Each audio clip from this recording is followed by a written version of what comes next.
Estás escuchando Rumbo a tu Destino, el podcast donde conectamos personas para descubrir la realidad de tu sector.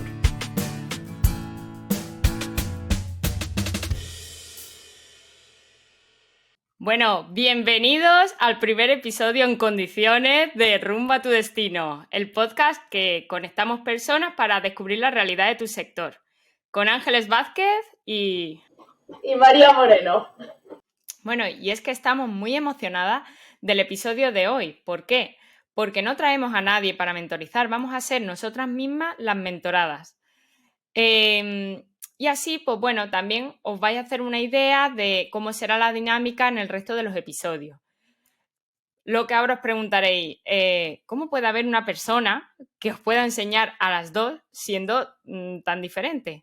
Bueno, pues sorprendentemente hay una persona que sí que puede hacerlo. Y es que nuestra invitada de hoy es una auténtica máquina, porque por mi lado ha hecho ingeniería telemática, es programadora, da charlas y divulga en la comunidad Tech, como quiero ser yo. Y además, por mi lado, se dedica a la divulgación de las altas capacidades, está muy metido en ese tema, altas capacidades intelectuales relacionadas con la tecnología, neurodivergencia y demás. Así que estamos deseando hablar con ella. Y su nombre es Paola García. ¡Bienvenida! Bienvenida, Hola, Paola. Chicas, muchas gracias. Encantada de estar aquí con vosotras. Es un placer por nuestra parte tenerte aquí. La verdad es que teníamos muchas ganas de conocerte, de hablar contigo, de tener esta charlita, de que nos enseñes mucho, de que podamos aprender mucho de ti y que podamos incluso emprender algún proyecto conjunto. Pues eso es así, vamos conectando personas y surgen cosas. Yo siempre digo que cuando haces cosas pasan cosas. Así que yo encantada de estar aquí con vosotras y de aprender de vosotras también. Perfecto. Bueno, pues vamos a empezar un poquito dando contexto de las mentoradas, ¿no? Que somos nosotras. Así que María, empieza si quieres.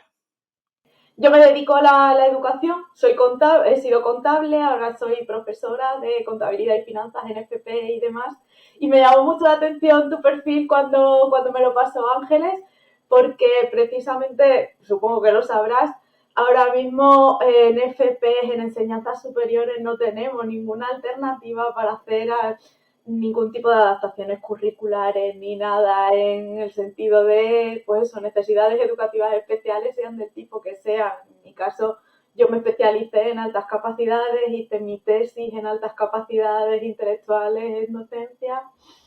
Y claro, te plantas luego delante de un aula y después de haber estudiado esos aspectos, lo que caracterizan a esos chicos, dices, si es que no puedo hacer nada realmente como docente para hacerles este paso mejor, ¿no? Entonces, pues sí que me gustaría ver más cómo puedo participar de esa comunidad y demás. Qué guay, sí, pues tengo ideas, porque yo hice un trabajo allí en la universidad que iba de eso. Ahora os cuento.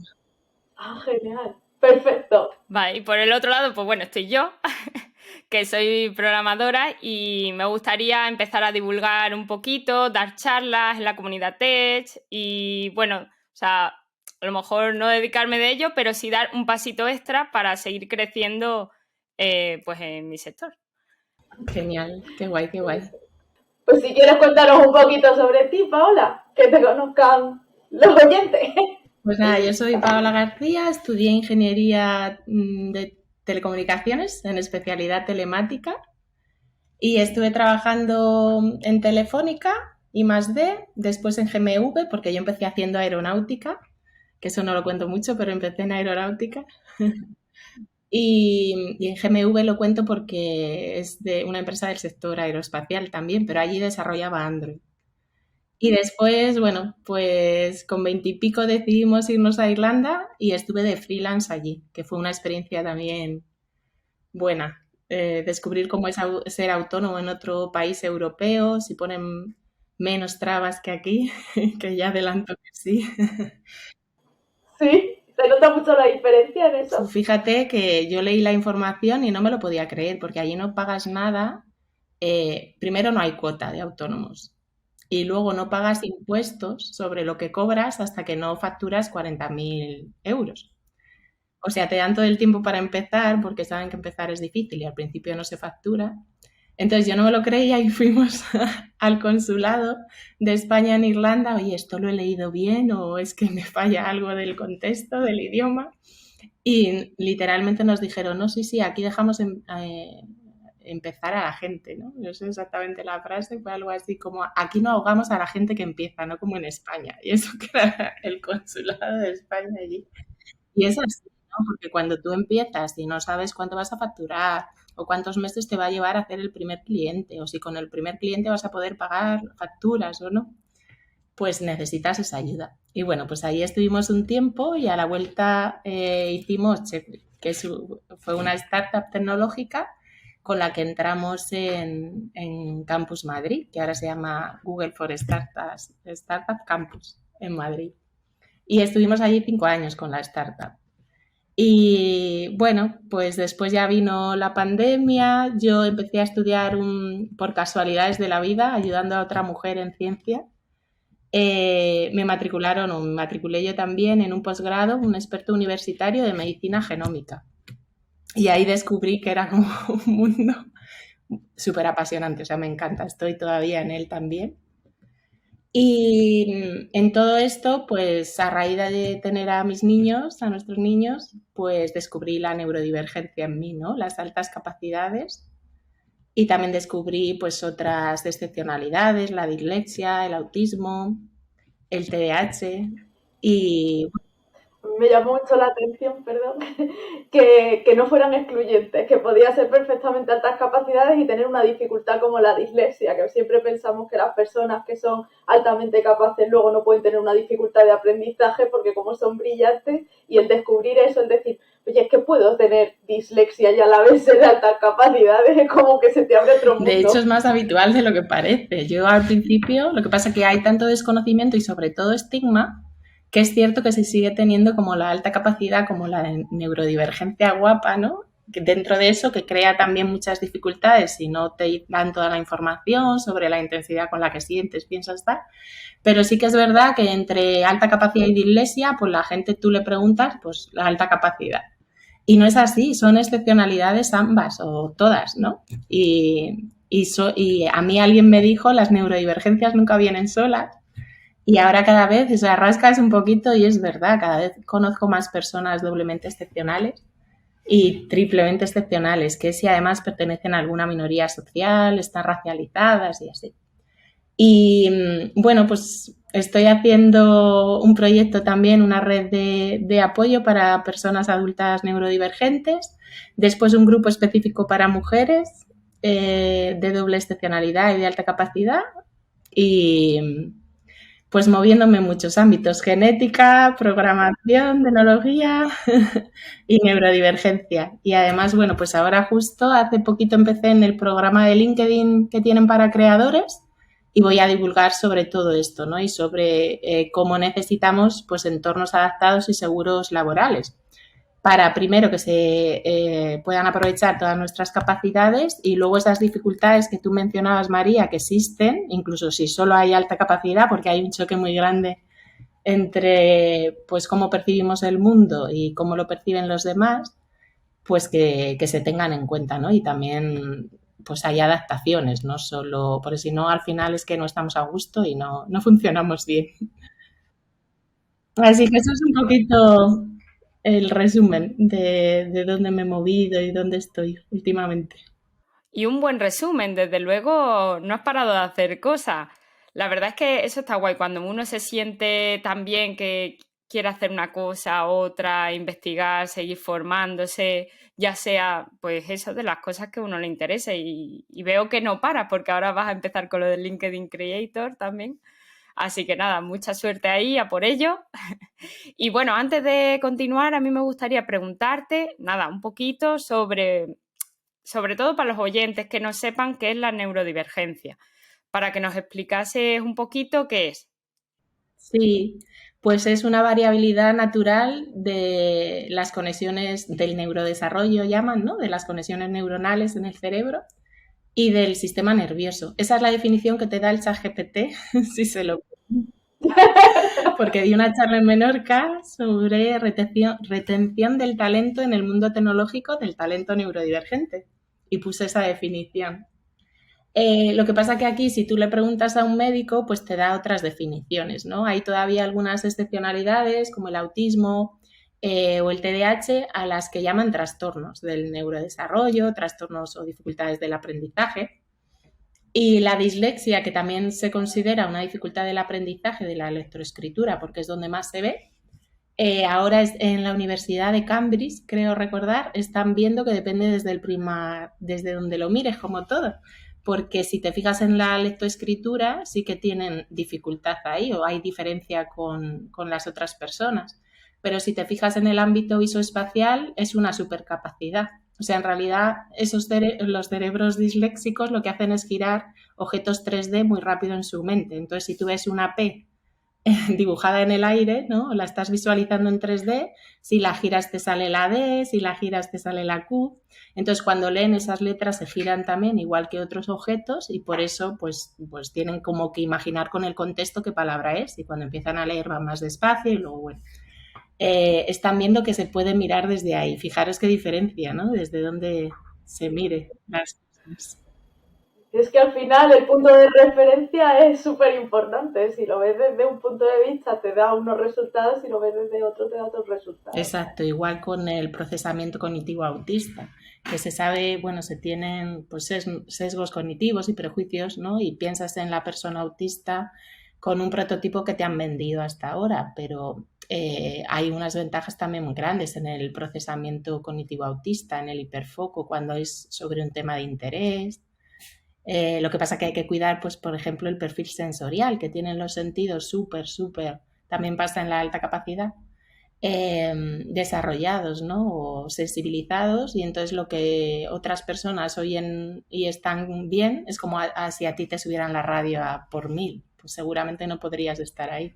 Entonces todas esas cosas hay que tenerlas en cuenta también en todos los entornos laborales, escolares, en la universidad, como decía, son los FP, y en eso estamos. Y ahora te quería yo preguntar también, relativo más o menos a eso, he visto que tienes un programa de mujeres en altas capacidades. ¿Nos puedes explicar un poco cómo surgió, cómo uno se puede apuntar, cómo puede uno descubrir que puede ser alta capacidad? ¿Qué ocurre en ese programa? Pues yo es que hice mi evaluación en un psicólogo en abril del año pasado, hace un año ya. Y bueno, pues al final yo tenía muy claro, lo visibilicé, ¿no? Dije, esto es así porque se habla muy poco y menos en mujeres adultas, porque a mi hermano sí le habían identificado de niño y a las mujeres se las identifica mucho menos, como en otras muchas cosas. Muchísimo. Y cuanto más mayores, menos. Exacto. Porque como que tienen mucha más capacidad para camuflar esas excepcionalidades. Sí, es un masking brutal porque en realidad pues todo el mundo quiere ser aceptado, ¿no? Y si te ven de una manera que les resulta incómoda por lo que sea, pues intentas evitarlo. Y al final pierdes la esencia de lo que es. Y eso me pasó a mí, de lo que eres. Empecé a quitar capas y dije, Dios, es que cuánto trabajo hay, ¿no? Y qué bien que a mi hija, por ejemplo, pues se lo hayan dicho con 5 años. Y yo tenía la idea como de hacer un programa. Y en septiembre empecé en una fundación que hay aquí en Madrid, que tiene talleres para niños de alta capacidad y también pues para los padres, para explicarles pues toda esta intensidad de emociones, de pensamientos y tener esa información. Y yo dije, esto lo tenemos que hacer para mujeres adultas que como si fuésemos las niñas de 5 años a las que no nos dijeron nada y ahora nos dan esa información. Y también quería meter la doble excepcionalidad por lo que hemos hablado al principio, porque no se conoce mucho, pero es muy común. Y entonces he hecho un primer piloto allí, es online porque se conectan de varios países incluso, y es con 10 mujeres. Y las psicólogas de la fundación, que se llama Fundación Jason, están presentes también en la sesión, dándonos esa información pues sobre pues eso, escalera emocional o bueno, te cuentan conceptos teóricos, pero la verdad es que la parte más valiosa de todas es cuando empezamos a hablar de experiencias. A mí me pasa esto y vendrá por la alta capacidad o vendrá por la dislexia o vendrá por el autismo, el TDAH. Y luego tenemos un grupo también de WhatsApp, ¿no? Porque es una sesión también quincenal, como vuestro podcast, pero luego estamos en contacto y la verdad es que es una maravilla. Y ahora estoy moviéndolo para que haya más sesiones, porque me preguntabas cómo se apuntan, pues contactándome por redes, pero sí tengo que dar la información para que haya más sesiones online, porque ya os digo que hay muchas mujeres a las que les interesa. Muchas lo han descubierto, pues eso, a los 30, 40 años y es como todo un mundo, ¿no? Qué bueno.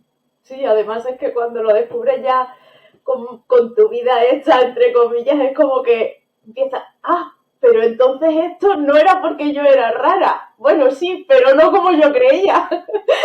Fijaos que lo decimos así de broma, pero y esto no lo entiende la gente, pero tú hablas con mujeres de alta capacidad, o sea, yo ahora que tengo como un radar, porque al final nos identificamos de alguna manera, y yo le digo, oye, ¿tú has mirado esto alguna vez? Yo creo que podría ser esto. Todas las mujeres, pasa en general con los adultos, pero todas las mujeres a las que yo se lo digo dicen, yo, pero si yo soy tonta. O sea, no solo no te crees algo más, porque antes no se lo decían a mi hermano, nunca le dijeron esa alta capacidad y en mi casa nunca se mencionó ni nada, porque te decían, no, a ver si se lo va a creer. Es que es todo lo contrario. Tú sabes que eres diferente, pero no sabes por qué. Entonces empiezas a entender que es algo malo, que te pasa algo malo. Entonces, eso tiene un efecto real en la autoestima. Entonces, en realidad crecemos con una autoestima baja y pensando que somos menos que los demás. Y viene de ahí, ¿no? De que cuando no sabes el por qué, al final, pues bucles de ¿y esto por qué será? Y tal, y lo llevas hacia la parte negativa, porque en realidad es eso, si causa rechazo en los demás, incluso en los profes, es que levanta mucho la mano para saber, o es que, pues al final lo tapas y va por ahí. Y has comentado que lo haces con la Fundación Jason. Sí, es una fundación que empezó en San Sebastián y yo la verdad no la... ¿Y cómo te pones en contacto con ellos? Perdón, ¿cómo te pusiste en contacto con ellos? ¿Cómo lo encontraste? Pues yo creo que fue por redes sociales, pero es que fue cuando vinieron a Madrid, que en septiembre abrieron un espacio físico aquí, hace poquito, o sea, hace unos meses. Y lo dirige una persona que ya hacía activismos, que tiene hijos de alta capacidad y ya hablaba de cómo es tener hijos de alta capacidad y ser diferente en eso también, ¿no? Y por ahí hicieron en Navidad un campamento así con un día de cada cosa, de expresión corporal, de gestión emocional, de ciencia, de programación. Que el otro día es que le dije a mi hija, mira, estaba haciendo un videojuego en Scratch aquí en la universidad. Y dice, eso lo he hecho yo en el campamento. Dice, me encanta. Tiene ahora 7 años. Pues la verdad es que está divertido, ¿eh? El Scratch yo lo usé una vez, bueno, pues para ver cómo funcionaba y es muy interactivo, así para los niños. Sí, claro, les puedes enseñar que en un ratito pueden programar ellos mismos, ¿no? Algo que y luego pueden jugarlo y está muy guay. De hecho, yo me dediqué a la programación y estudié ingeniería porque mi padre, cuando yo tenía 5 o 6 años, hacía eso, era profesor de FP, lo fue toda la vida, y entonces hacía el videojuego del POM y a mí me usaba de beta tester, ¿no? Me decía, esto va muy rápido, tal, y yo jugaba y decía, pues sí, va muy rápido, mira, me aburro, que va muy lenta la pelotita. Y entonces yo veía que él cambiaba algo en el ordenador, o sea, él podía controlar el comportamiento de ese videojuego. Y para mí eso fue brutal, ¿no? Dije, "Oh, ¿cómo se hace esto?". Y está igual, guay que lo vean desde chiquititos. Y entonces así conocí a la fundación, pero vamos, tiene una web. Si ponéis Jason, Fundación Jason, talento, algo así, en Google os saldrá. Y bueno, otra pregunta que tenía. ¿Qué podríamos hacer los neurotípicos para, no sé, hacer sentir mejor a los neurodivergentes o incluirlos más? No se me ocurre bien qué podríamos hacer para propiciar o hacerlo todo más inclusivo, ¿no? Claro, pues lo primero es saber que eso existe. Que eso, los neurodivergentes también lo estamos aprendiendo ahora, ¿eh? Nadie nos lo dijo. De la alta capacidad a lo mejor habías oído algo, ¿sabes? Pero pensabas en el niño que dibujaba ecuaciones en el aire con 3 años y no tiene nada que ver.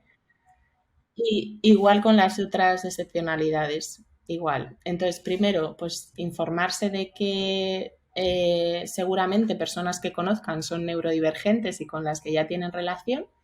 Y si alguna vez surge alguna diferencia, que puedan entender que quizá venga por ahí. Hay como una prueba que usan en la evaluación de una de las neurodivergencias que ha puesto un psicólogo online y es muy interesante porque ves con una misma frase cómo las personas, dependiendo de nuestro neurotipo, o sea, cómo nos hemos neurodesarrollado en relación a la neurodivergencia, entendemos una cosa u otra. Tiene que ver con trenes. Y es que te dicen, pues yo qué sé, Ángeles y María están jugando con un tren, ¿no? Y María está jugando con uno rojo y Ángeles con uno azul. Ángeles le dice, no me gusta este tren. En realidad, ¿qué quiere decir? Esa es como la cuestión que te plantean, ¿no? ¿Vosotras qué responderíais? Os hago la prueba aquí en directo. Bueno, dejo a María responder primero. Sí, no eso, dejaba bien marrón. Yo lo primero que he pensado es, no es que no te guste el tuyo, es que el que quieres es el mío. Sí, pues yo lo hice en casa y hay distintas respuestas. Una es esa y otra es, no me gusta este tren. Y ya está, o sea, lo que tú oyes, no piensas que es que te quieren quitar el otro. Y eso es muy común en el espectro autista, por ejemplo. Si yo a ti te digo, no me gusta este tren, pues me estás diciendo no me gusta este tren y punto. No me quieras decir otra cosa que no me estás diciendo. Entonces yo eso, dije, es que es así. O sea, en una misma frase hay personas, lo podéis probar por ahí, ¿eh? A mí mucha gente me ha contestado, no me gusta este tren. Y yo les he dicho, claro, es que en realidad lleva razón, es lo que está diciendo, ¿no? Pero tienes que ser consciente, por una parte tú, que el 98 o 99% de la gente piensa otra cosa, piensa lo de quieres que te lo den, y también al revés, ese 99%, ligándolo con vuestra pregunta anterior, que se dé cuenta de que esa persona está entendiendo no me gusta el tren, no está entendiendo que le estás pidiendo algo. Entonces, pues todo este tipo de diferencias en la comunicación es lo que tenemos que empezar a visibilizar. Pues sí, es verdad, ¿no? Yo no pongo normalmente tanta atención como a eso, pero es que tienes toda la razón, realmente. O sea, es que ahí lo que uno dice, de ahí de hecho hay muchos malentendidos en la comunicación, porque uno quiere decir una cosa, luego el otro no. Tú imagínate en una reunión de trabajo, ¿no? Que tú mandes una tarea con este tipo de expresión y la persona no haya entendido que tiene que hacer esa tarea. O no le establezcas un turno de palabra, entonces no sepa cuándo intervenir y no interviene y piensas que no sabe del tema. Pues todas estas cosas son las que hay que tener en cuenta con la neurodivergencia en el entorno laboral, por ejemplo. Claro, es que siempre o yo por lo menos asocio temas neurodivergentes a la educación, pero es que también afecta al tema laboral, obviamente. Es que claro, esas personas luego crecen y tienen que estar en un entorno laboral. Lo que dicen en la comunidad neurodivergente, no se evapora, ¿no? La alta capacidad no se evapora, el autismo no se evapora, o sea, crecemos y tenemos 70 años y seguimos siendo neurodivergentes. Entonces, en todos los ámbitos de la vida, en el sanitario, en el trabajo, en la familia, en la pareja, eso influye. O sea, malos entendidos de parejas por esto también un montón. Pero es verdad que se relaciona con la educación y aprovecho, si queréis, para meter el tema de que preguntabas tú, María, que me parece muy interesante, que dices que como profe no sabes muy bien qué hacer. Y te entiendo porque yo estuve dando clases de FP en la UTA de desarrollo multiplataforma. Y recuerdo que había un alumno pues que hacíamos, pues yo daba libertad, a lo mejor querían hacer trabajos en grupo o no, y me decía, no, yo no quiero trabajar con nadie, ¿no? Yo estoy bien, pero necesitas que te explique, no, o sea, era como súper hermético. Y recuerdo en la junta de evaluación, que además fue hace 5 o 6 años, mi primera junta de evaluación ahí como profe, fue muy interesante. Yo mencioné, ¿nos parece que este chico puede ser alta capacidad? Y entonces, pues como que más cara o por eso también, o alguna otra neurodivergencia. Y se quedaron flipados. O sea, nadie había pensado que esa persona podía ser una persona de alta capacidad, porque tienes el concepto de que tiene que ser brillante en todo. Y si eso se traduce en que tú eres más reservado o que a lo mejor necesitas más tiempo para entregar trabajos porque te metes muy en profundidad, pues eso ya se pasa, ¿sabes?, por el radar a tope. Entonces yo en el máster, que estoy estudiando ahora un máster de docencia, tuvimos una asignatura que era innovación educativa e iniciación a la investigación. Y como paper hice precisamente eso. Hay unos enlaces públicos de unos tests que puedes hacer online de distintas organizaciones que no son los típicos de test de inteligencia en Google, sino que están un poco más elaborados por profesionales y no te dan una evaluación, un resultado, un diagnóstico, pero sí unos indicios.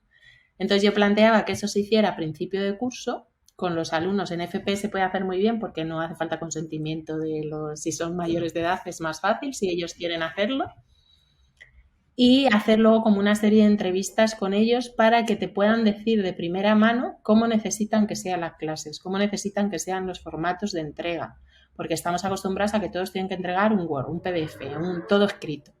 Pero es que a lo mejor la persona disléxica se maneja mejor en realidad virtual o haciéndote un vídeo hablado.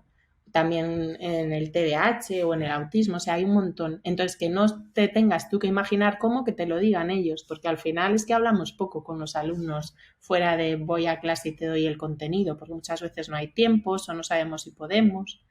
Entonces se planteaba así. Y después también en las rúbricas de evaluación, o sea, en lo que los profesores ponen que van a evaluar y que lo comentan con los alumnos para que sepan qué se les va a pedir, se incluía que se tuviese en cuenta a la hora de formar grupos y de hacer las dinámicas y los formatos, tuviera más prevalencia la neurodivergencia, porque no sé si os habéis dado cuenta, pero las personas neurodivergentes siempre se adaptan al sistema escolar, laboral o lo que sea, neurotípico, que se llama, que es el de la mayoría.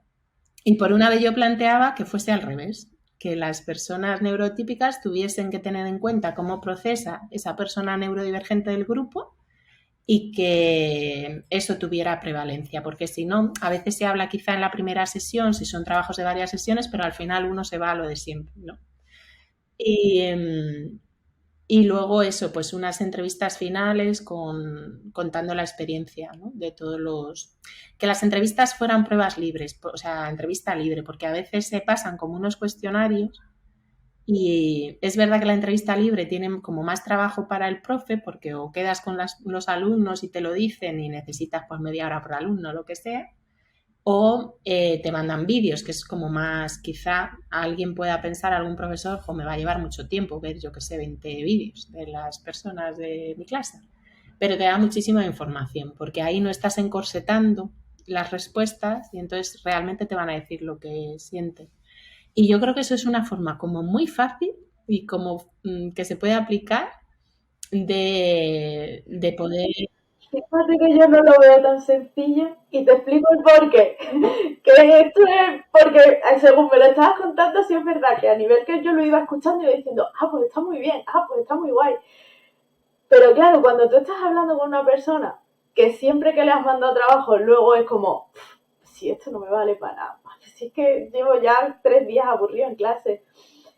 Al final tú, como profesora, cuando te plantas en un aula, por mucho que tú quieras adaptarte, hay veces que las circunstancias te lleva a eso. Entonces puedes caer en el problema de, pese a haber hecho todo eso, que luego no se vea resultado y lo que consigas sea que el alumno diga, y entonces ¿para qué me has hecho perder el tiempo con todo lo que has hecho antes de las entrevistas, no sé qué, no sé cuánto? No, pero ¿sabes una cosa? Eso es como un miedo que tenemos nosotros de salirnos fuera de la caja, porque el alumno siempre agradece, en mi experiencia, o sea, siempre puedes fracasar y no pasa nada, pues también has aprendido, ¿no?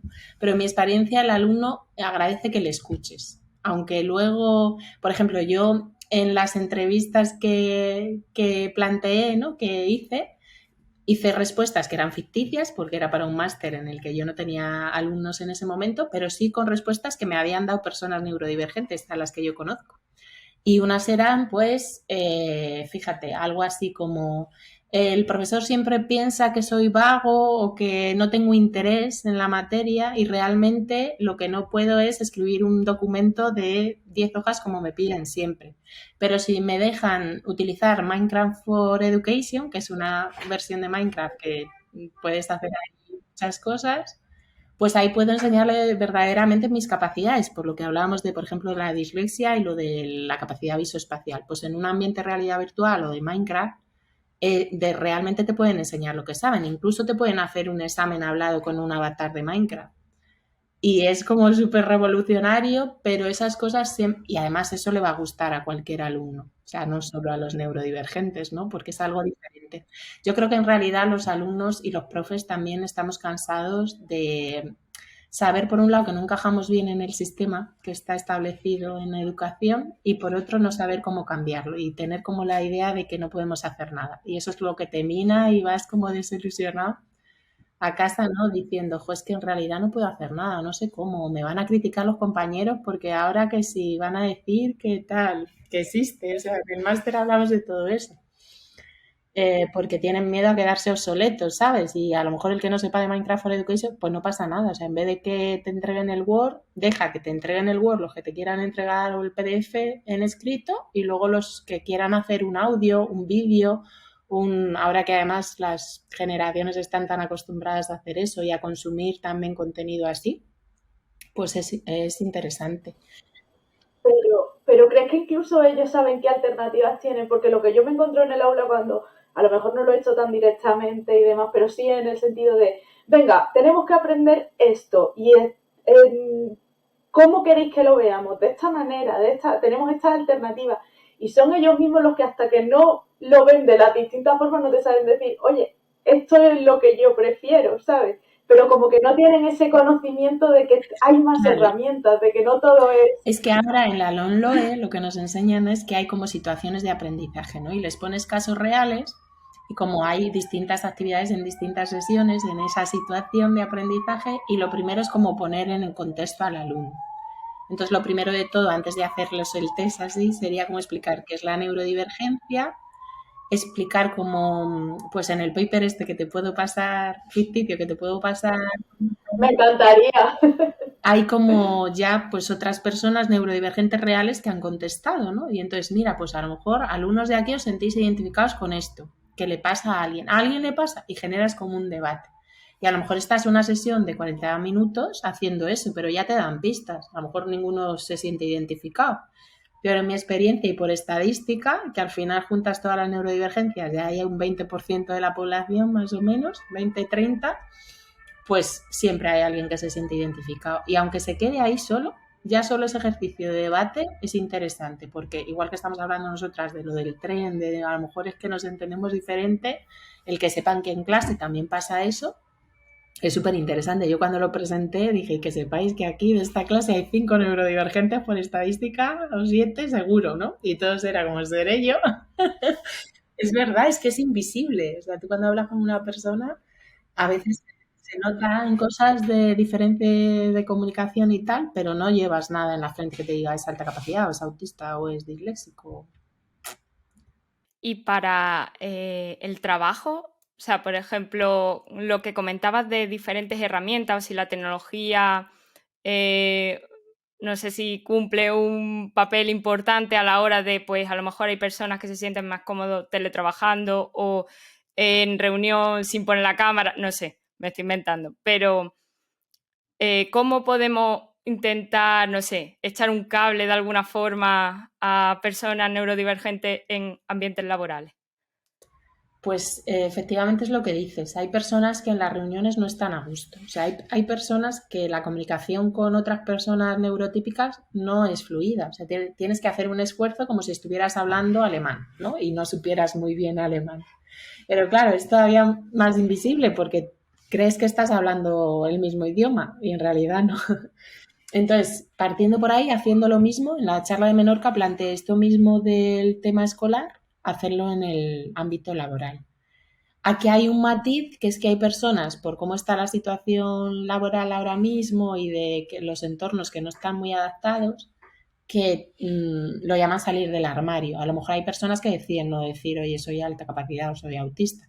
Pero si lo deciden, siempre puedes preguntar, oye, ¿a ti cómo necesitas? ¿Prefieres no estar en los dailies y que luego te mandemos por escrito lo que se ha establecido, ¿no? O que tú me mandes por Slack tus líneas de lo que has hecho y yo te mando al final un resumen. Ahora con inteligencia artificial, que van a hacer un resumen de las reuniones, de los puntos de acción, eso va a venir genial a las personas neurodivergentes, porque muchas veces nos perdemos entre tanto cosa que no lleva a ningún lado en las reuniones de trabajo, hablándolo así claramente.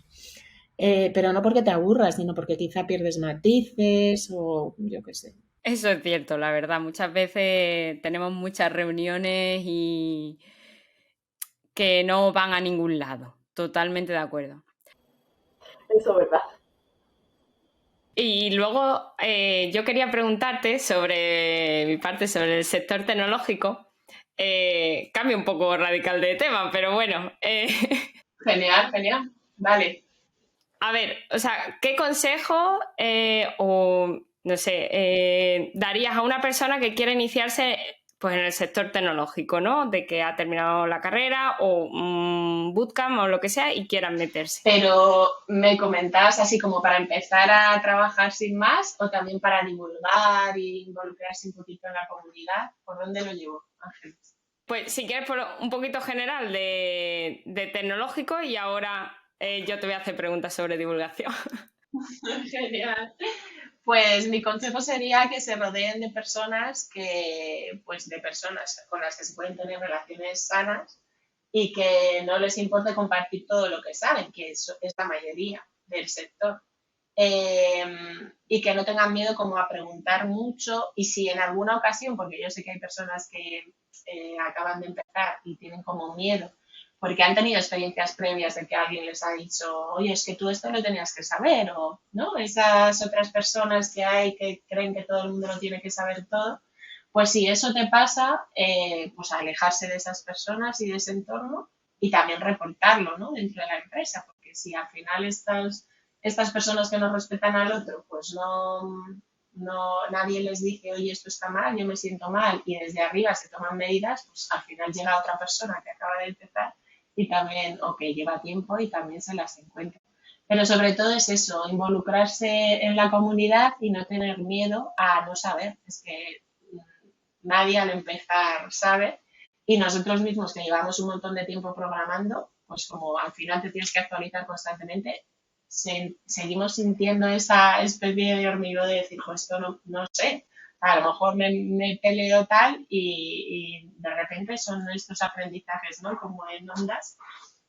Siento que soy un fracaso. El síndrome del impostor famoso del que hablamos viene por ahí, porque como que recordamos también las personas senior esa sensación de, pues tengo que estar aprendiendo y esto no me sale, y ni soy un dios cuando, que ya lo he dicho por ahí alguna vez, cuando me sale todo bien, ni soy un mierdecilla cuando me sale todo que no me está saliendo, ¿no? Que a lo mejor te peleas 4 días y dices que no me sale. Pues es así, es que es el proceso natural. Ese sería mi consejo. Ese es el día a día, eso es cierto. En el mismo día estás arriba y abajo, te sientes... Exacto. Y sobre sí. la divulgación, o sea, ¿tú cuando empezaste a divulgar o qué herramientas o espacios recomiendas para empezar a hacerlo? Porque, a ver, yo en mi caso me da un poco de miedo, no miedo, pero es como una barrera que tengo ahí y es por la crítica. Entonces, ¿tú cómo lidias con la crítica? Pues yo empecé dándome cuenta de que no tenías que ser un experto para enseñar algo, porque eso es como un miedo que tienes, ¿no? Y si lo hago mal y dicen, pero esta persona, ¿por qué está ahí enseñando si no saben? Pero en realidad, si te das cuenta de que a lo mejor lo que te ha llevado a ti 4 días, que no te salía y te has estado peleando, tú lo puedes contar en 20 minutos a alguien y le estás ayudando muchísimo porque no se va a tener que pelear, ahí fue donde yo encontré el valor de, es que podemos compartir cualquier cosa, por pequeñita que sea, ¿sabes? Una línea de Android que no te salía tal, y de repente ayudas a 300.000 personas o 13 que te estén viendo. Entonces, ¿por dónde empezar, no? Ahora que digo de 300.000 personas, yo empecé como estaba haciendo la startup en el edificio de Google para emprendedores, pues empecé por ahí, a hacer como grupos pequeñitos en los que compartía mi experiencia en sí. Y eso te permite pues ir viendo, ¿no? En el cara a cara la reacción de la gente, si de verdad les ayuda. Hacía también en las comunidades de allí pues cursos de tecnología desde cero, porque me daba cuenta que a muchas conferencias iban familias en fin de semana y había personas de la familia que no sabían de tecnología y se quedaban como un poco desplazadas. Y ahí empecé y sí ves que es valioso, ¿no? Que a una persona le puedes cambiar de estar ahí aburrida 4 horas que van a una charla y a lo mejor no querer repetir, a ir involucrándose y dedicarse a eso. O no, o simplemente que tiene curiosidad, pues es curioso y ya está. Y sigue ahí con su vida tan ricamente. Y por ahí empecé y luego ya de cara a lanzarte a las redes, que supongo que es donde más te da miedo la crítica, ¿no? Porque ahí no te ves cara a cara y hay mucha gente que pone cualquier cosa. Pues ahí yo empezaría por redes, que en su día yo no lo hice así, pero ahora sí que lo estoy también moviendo de nuevo por LinkedIn, por ejemplo, que es una red profesional a la que tú puedes subir un pequeño vídeo con una explicación y un texto y los comentarios que recibes también tienen su nombre, apellido ahí asociado y su empresa. Entonces, además, como no tienes que crearte, por ejemplo, un canal de YouTube que tengas que luego sostener y demás, es bueno para ver cómo te sientes tú haciendo eso, porque lo más importante de todo es que te tiene que gustar y te tiene como que nacer.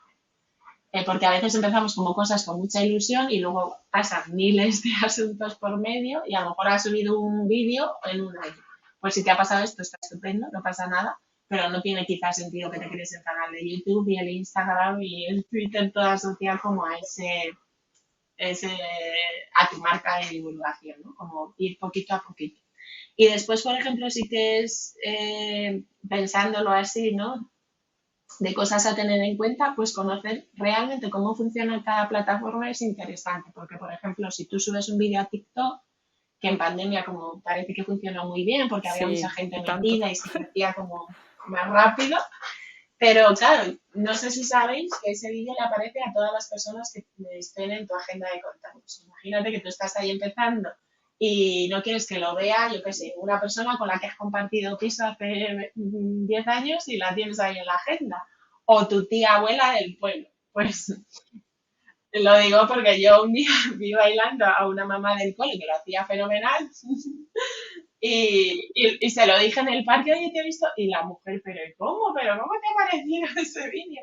Y luego ya descubrimos que es que esto, TikTok lo mueve por toda tu agenda de contactos, entonces te salen como sugeridos, mira lo que está haciendo esta persona que está en tu grupo de no sé qué, de gimnasio. ¡Ostras! No lo sabía. Claro, hay otras redes que no hacen así, por eso os lo comento, porque yo creo que es interesante tener como estos pequeños detalles para empezar como de manera más controlada, ¿no? O sea, que tú sepas a qué personas eso va a llegar, luego conocer eso de que en cada red puedes poner pues solo para el círculo de amigos, o que te vayan dando feedback las personas, tú haces una lista de personas de la comunidad que divulgan. Pues ahí lo puedes ir moviendo y pedir feedback o amigos tuyos como más que confíes en ellos. Y luego eso, cuando te critica a alguien, yo creo que lo más importante, si no es una crítica constructiva, que es a la que más miedos tenemos, ¿no? A las que salen ahí echando todo lo que no piensan, sino incluso, pues eso, sin pensar lo ponen. Saber que cuando te critican así, están hablando de ellos mismos, no de ti. Porque en realidad no te están criticando a ti, sino que necesitan, por lo que sea, que esas personas sabrán soltar eso, desahogarse, soltar esa mierda entre nosotras y ya está, y no están hablando de ti, están hablando de ellos mismos que tendrán que hacer su trabajo personal, así lo siento yo. Porque cuando una persona da lo mejor de ella misma para hacer un trabajo, independientemente de que le salga brillante o le salga que esté practicando y tal, pues merece respeto, ¿no? Y feedback constructivo. Totalmente. Como todos, en cualquier ámbito de la vida. Por supuesto. Así que si van por otro lado, eso existe, es así. Y sabéis que yo lo he vivido hace unas semanas, o sea que lo tengo reciente. pero la conclusión es esa, no están hablando de ti, están hablando de ellos mismos y de sus frustraciones o miedos quizá, ¿no? A que haya gente que entre de nuevas y como que sea más dinámica y hay ahí mucha tela que cortar, que hay gente del sector que no quiere que cualquier persona pueda programar, incluso critican a las personas que no han hecho una carrera o han hecho un FP, Ya, o a los del bootcamp o a los que ven vídeos.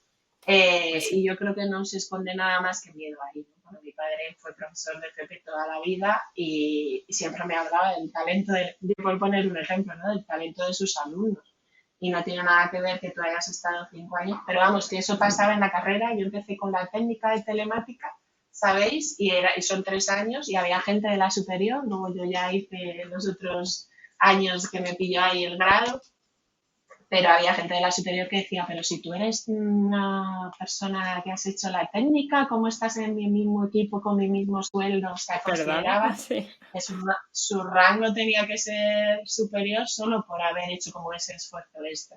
Pero es que esto está cambiando y a un ritmo vertiginoso. Es que no va de No, y mejor, X realmente. años en la universidad. Exacto. O sea, no va de que X años en la universidad te dé como una categoría extra. Eso ya pasó al siglo pasado Totalmente. y a lo mejor por eso tienen algunas personas miedo. Pero es verdad, es que tú te puedes formar ahora precisamente hablando con otras personas que te quieren compartir cómo lo han hecho y practicando. Y para eso no necesitas tener que estar X años en la universidad, ni seguir un ritmo concreto, ni que nadie te dé un reconocimiento. Lo tienes que ir demostrando pues, en el día a día que te gusta y que le echas ganas y que lo haces bien y punto. O sea que... O sea, al final, como dice el dicho, el movimiento se demuestra andando, ¿no? Pues sí, pero si es que yo cuando estudiaba la carrera a veces quedaban siglas, ¿sabes?, súper complejas y tal, y yo lo decía, digo, esto es para que personas que no están en el gremio no lo entiendan y parezcamos más, porque si no, ¿por qué dices yo que sé qué? Cuando puedes decirlo, pues porque antes daba pues el médico, una especie de estatus, o el ingeniero o tal, y hay mucha gente que quiere mantener eso, pero yo creo que está súper obsoleto y pues eso, el movimiento se demuestra andando y da igual que te resistas a algo que está pasando, ¿no? Es como si de repente pues la gente no quisiese que existiese nada de inteligencia artificial. Pues es verdad que hay que mirar, ¿no?, cómo va a influir en nuestra vida, pero eso va a existir, ya existe y a una velocidad rápida. Pues igual con la formación. Si es que mi teoría es que al final va a ser todo eh, teleformación, ¿sabes? Que vas a ir con un mentor al que puedas preguntar y si quieres ir alguna vez presencial, pero eso de que tengas que estar presencial en un sitio, si no es porque tú lo necesitas por algo, no tiene sentido. Cuando puedes aprender de personas de todo el mundo de manera síncrona, que ya no tienes que estar, ¿sabes?, con horarios de... Así que, pues eso. A tu pregunta inicial es de miedo a las críticas y de por dónde empezar, pues saber estos pequeños detalles de las plataformas y de lo que pasa a otras personas que están divulgando, que te puedan ir contando. Pues como este detalle que te acabo de decir yo de TikTok, oye, si no quieres que se entere tu tía abuela, yo que sé, del pueblo del primer vídeo de programación, pues a lo mejor no elijas TikTok, empieza por LinkedIn, ¿sabes? Y detalles así. Y relacionado con esto, Paola, y ya para terminar, a nivel de más de networking, de conocer personas y demás, ¿nos recomiendas algunas conferencias, alguna fundación, algunas cositas así a las que podamos acudir presencialmente a conocer gente, a meternos en el mundo tanto tecnológico como de altas capacidades, como de neurodivergencia en general? Sí, la verdad es que, pues mira, yo a Ángeles la vi en persona hace poquito en TechFest y es un evento al que tengo cariño porque yo estudié en la Universidad Carlos III, que es donde se hace el evento y se hizo desde hace años por los propios alumnos, ¿no?, que se involucraban y tiraron eso para adelante y lo han hecho un gran evento a nivel nacional. Y después, bueno, pues estoy retomando el contacto con el edificio de Google, que ahora antes se llamaba Campus Madrid, ahora Google for Startup Campus, y allí hacen también un montón de eventos de comunidad, de tecnología, de emprendimiento, y yo estoy moviendo uno de neurodivergencia, así que por eso os digo que por allí también moveremos neurodivergencia en tecnología. Y bueno, pues estar atentos a redes sociales donde se muevan personas que hagan las cosas bonitas y bien y las quieran compartir, que al final, pues oye, pues quiero ver a Jimena que hace Python, de la presidenta de Python España, pues la vas siguiendo y allí donde esté, pues te presentas y a perder la vergüenza y también a no perderla, porque hay veces yo digo a perder la vergüenza, pero no pasa nada si vas a un evento y de repente dices, bueno, pues yo he ido hoy y ya está, y no hablo con nadie, ¿no? Y vas un poquito a poco, porque sí que me encontraba yo al hablar con muchas personas en tecnología, personas que no querían ir porque era como que todo el mundo se conoce, como, ¿no? Que es así y tal, y ellos eran más tímidos o lo que fuese, pues no pasa nada, o sea, tú vas y observas que en eso las personas neurodivergentes también somos muy buenos, ¿no? En observar y escuchar y ya está. Y vas sacando conclusiones y cuando tú estés cómodo, pues si quieres hablar con los demás y si no, pues no, no pasa nada. Pero es verdad que en estos sitios donde se suele juntar todo el mundo, pues sí que tienes oportunidad si quieres, ¿no? De ir haciendo contactos y ir haciendo ese networking. Dentro de poquito, esta semana que viene, es el Codemotion también, por ejemplo, y también es un lugar donde van a haber muchas personas de la comunidad. Así que por ahí recomiendo empezar. Además que en esos eventos se crea como una energía súper bonita, vamos, ya en el TEDfed a mí me encantó estar allí, bueno, no sé. Es verdad, es que como que se vive, no sé, como que de repente te encuentras con personas con tus mismos intereses y con ganas, ¿no? Y sobre todo después de pandemia que teníamos muchas ganas de volver a lo presencial, ahí sí que sí, y a vernos las caras y estar un ratito, pues eso, charlando. Muchísimas gracias. Total, bueno, pues yo creo que ya vamos a ir cerrando el episodio, ya más o menos hemos sacado bastantes conclusiones, yo creo, pues yo por lo menos me llevo unas cuantas. Así que lo primero, agradecerte muchísimo a ti, Paula, por haber venido, por haber querido participar. Mil gracias. Gracias a ti. Y a seguir todo el mundo vuestro podcast, que va a estar genial. A ver si es verdad. Muchísimas gracias, Paola, por estar con nosotros. Y lo mismo que Ángeles, sacamos muchos buenos puntos de partida para seguir creciendo, para empezar a tener nuevas metas y esas cosas. Y bueno, nada, que a los que nos estáis oyendo, recordaros que podéis participar tanto como mentores si sois expertos o sois especialistas en algún tema o simplemente queréis contarnos vuestra experiencia en vuestro ámbito laboral. A los que estéis indecisos, queráis seguir creciendo, queráis cambiar de sector o simplemente estéis empezando y no tengáis muy claro por dónde tenéis que empezar, poneros en contacto con nosotros a través de nuestras redes sociales, que las vamos a dejar abajo en la descripción. Y nada, nos vemos en el próximo. Un abrazo, chicas. Chao. Un abrazo, Paola. Un abrazo. Hasta luego.